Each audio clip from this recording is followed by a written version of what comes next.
Hi everyone, this is day 2 of the OATC conference. My name's Andy, I'm the EduTech interviewer.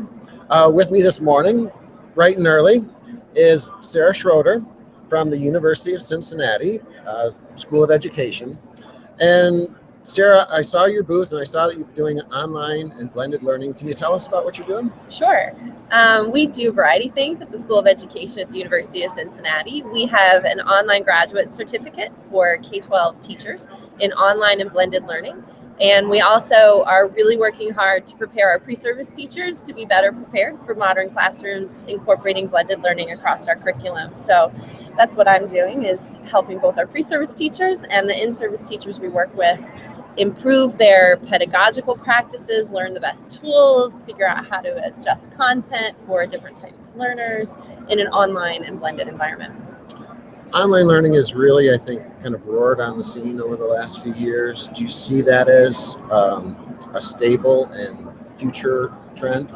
I think it is. I think for the reasons why it's happening is because we have schools that maybe don't have the option of having an AP class, or we have schools where students need remediation, or possibly they need to open up room in their schedules for other classes, and so they want them to take a health class online, or they are running out of classroom space. There's all kinds of reasons why schools go online. Getting students out into the field to have work experiences, and then they can take a class online to be able to allow them to take time in their day to do that. So I think we're going to keep seeing online learning growing in K-12 for a variety of reasons. We also have a lot of students who have special needs or the need for differentiation that online learning allows them to work at their own pace in a very safe environment. So for all of those reasons, I think we're going to keep seeing schools offering some of their classes online. Most K-12 schools now offer some classes online. Maybe not a shift to fully online for every school and a whole student schedule online, but pockets. And as far as the results for you as a teacher, an online teacher, are you seeing the engagement and results and I guess feedback from the students? Positive feedback? I think so. I think the way you structure an online environment is really important, and being sure that the student experience and the student learning is forefront versus just trying to get stuff up online. We're coming from a time when correspondence courses were popular, where a student reads a book, they take a test, that's the class, to now we're using live synchronous tools, we're having online class meetings, we are even on snow days, my students know that class isn't canceled, so they put their bunny slippers on and grab their coffee and they sit in front of their computers and we meet. What could be better? What could be better? And so there's a lot of ways to build community in an online classroom. There's a lot of ways to have students go out into the field, take what they're doing, apply it in a real world setting, bring it back, talk about it. And so I think online learning has grown over even just the last couple of years, and to a point where students can have not the same experience, but almost an equivalent experience. There's things online can do that face-to-face can't. When you look at the benefits of online and leverage those strengths versus trying to make it work like a face-to-face classroom, that's where you really see the benefits of online learning. What learning management system do you use, and are there some tools that are your favorites? Yeah, we use Blackboard. Okay. So we use Blackboard. I personally love the blog because I find that students can post any type of work they want to, videos, interactive learning objects, they can post images, and then rather than having to feel like we have to have an ongoing conversation online about it, they can post, they can comment and see each other's work, give each other feedback, and then we can talk about it in a live environment. So the students have a blog? Yeah, the students have blogs on Blackboard, and I love that feature. Are those blogs open just to the students in the class? Or yeah, just the students in the class. Well, and I think blogging is a really powerful tool. As a matter of fact, I think Richard Byrne, who was one of the speakers, keynote said, actually maybe it was Vicki Davis, they said if just starting to be an ed tech person, you really want to just start a blog, because that is the way you learn skills and you start to develop your thinking and your vision. Right. So well, he's the master of blogs. Yeah, well, his blog's incredible for tech for teachers.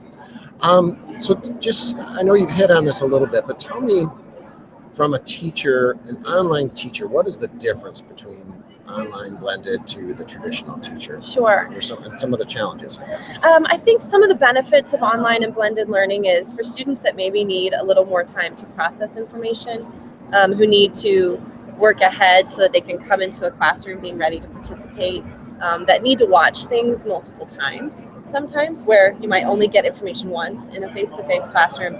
You can use blended learning, record what you're doing in class, let students watch it again, or give them additional resources to watch, a Khan Academy lecture, some additional videos to review the material. I think for students who learn best in different ways, I think we all sort of learn in all of those ways, but for students who learn best in a different way than a lecture or than a sitting in the classroom and doing it, who may need to review, online allows that, where you may not get that in a traditional face-to-face classroom.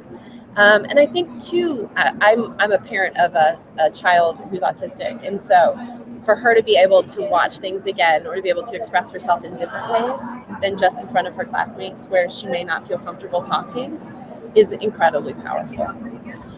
Well, I think that's maybe something that hasn't been highlighted, or at least I haven't seen it, is that, I've always just assumed it would be good for kids that have maybe learning difficulties in some ways to be able to replay a lesson and see things at a slower pace and not be worried about being the last person to raise your hand or something like that. Are you seeing any research or data on those?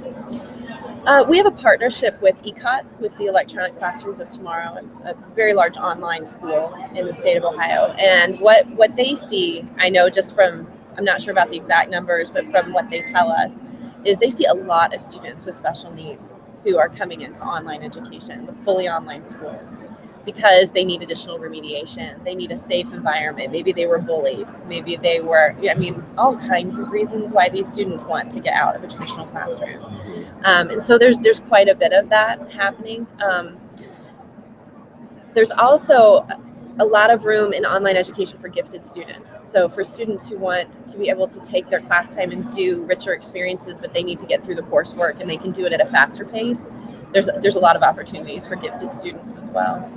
For students who may be second language learners or English language learners, there's a great opportunity online to be able to provide videos with captioning, to be able to provide multiple types of materials for them to be able to review, to put translators in content, so just a fantastic opportunity for differentiation for students. Okay, your booth is here at the exhibitor hall. For participants that come to your booth, what will they see and what will they walk away with? At our booth, they will see information about our online and blended learning graduate certificate, which we do have reduced tuition rates for teachers in the state of Ohio. We also have opportunities for groups to take those classes and get even more of a reduced tuition rate. And we see a lot of people take the classes in teams. They're fully online certificates. And then we also have an institute this summer, 2 different sets of dates, one in June and one in August. It's a partnership with Learn 21 and the Ohio STEM Learning Network. And it's a blended learning institute, and this is our 2nd year doing that. And we love having the teachers come and meet with us, and you also get to experience the online environment as a student before you come in. And then we have some fun things to play with at our booth too. So we have Dash and Dot, these little programming robots to teach elementary school kids how to code. One plays a xylophone. So you'll find some fun toys to play with, but then we'll give you information about our programs that we have too. Great. Well, I hope people stop down. It's time for your Speed Geek questions. Oh, you get 3 of them. Okay. Just go ahead and click the green button. That's what I got. Speed up. Oh, my favorite education. Favorite app. My favorite app. I think my favorite app is Show Me.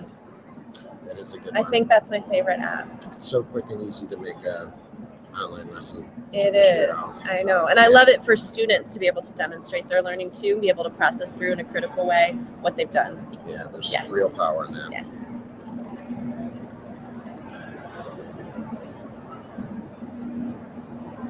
Oh, there you go. Oh, favorite education blog. I really like EdSurge. I think that's one of my favorite education blogs. Yeah, it's a lot of up-to-date K-12, right? Or is it university? most? It's mostly K-12. Okay. Yeah, it's very K-12. So yeah, you can get a lot of news, events, latest trends, that sort of thing. Yeah, I've Yeah. got to come back to that one. Yeah, I should say Richard Burns' blog. I know. Since we were talking. Sorry, Richard Burns, Vicky Davis's blog, amazing stuff. They're Young amazing, Zhao too. is also a speaker here. So Oh, fantastic. Yeah. All right, my last one. that's a tough one. It is. There's so many. I have there. too many I subscribe to. Mhm.